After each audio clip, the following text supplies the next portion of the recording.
Hello, my name is Sean Andrews, and I'm a freelance journalist in Atlanta, Georgia.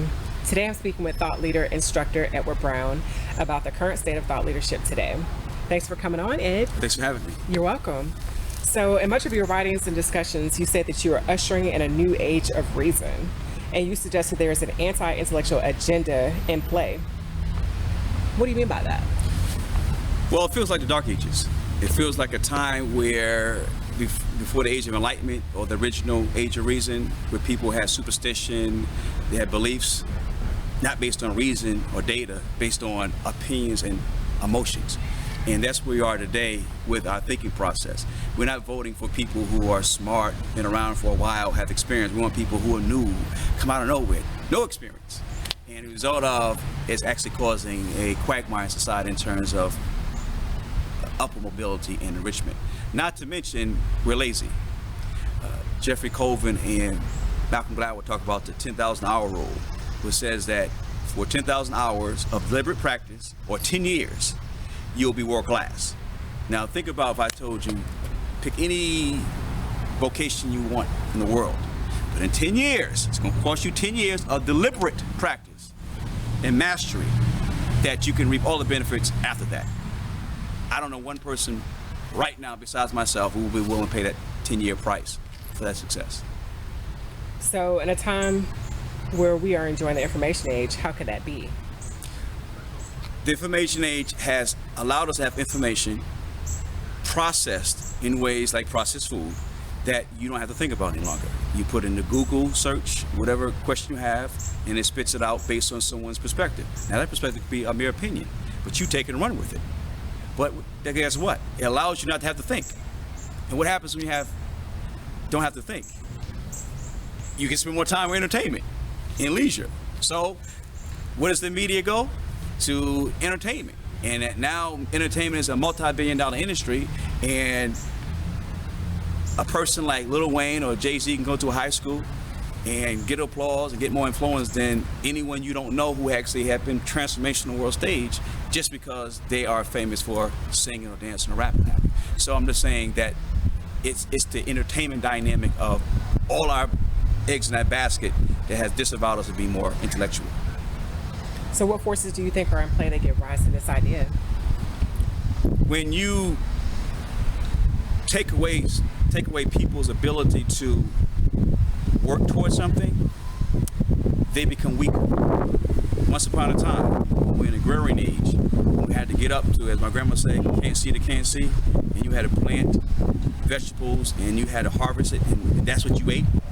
That was a whole different kind of mentality and strength that you would endure because of that skill set.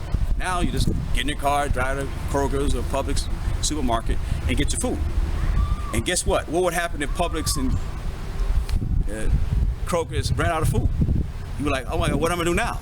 So it's that weakness of ease in society that has made us weaker. And as a result, we're gonna become more weak because there's no exercising of our mind, our physicality, other things that make us strong. So what solutions can you recommend that will turn things around? One thing I can give the entertainment industry kudos for is that Jay-Z and the likes of people in hip-hop have shown that you can make money off intellectual property by taking your CD, your rap, put music to it, and sell it and make millions of dollars. The downside that I haven't seen more of is that how can you teach students who don't have rap skills and would never be a rapper?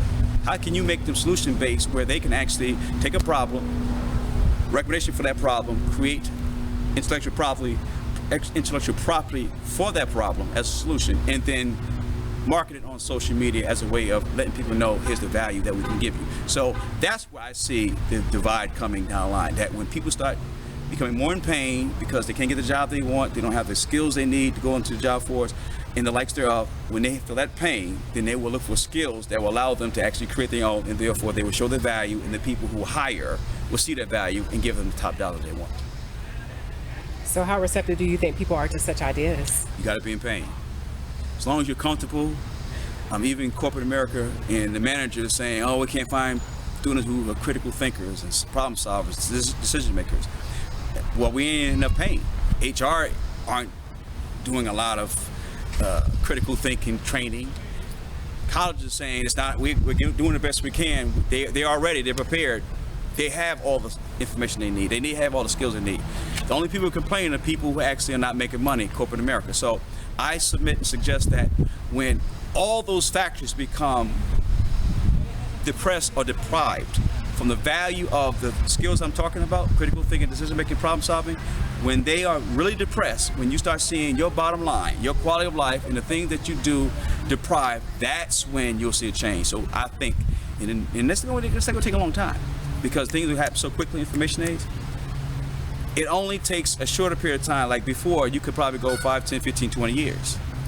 Now, 18 months, 2 years, or quicker is how things are turning. So just look for more of these challenges being manifested, by which quality of life, money-making opportunities, and the challenges in contemporary society go on as you see changes manifest themselves. Well, thank you, Mr. Brown. We appreciate the information you shared today. And again, thank you for being here with us. Thank you. You're welcome.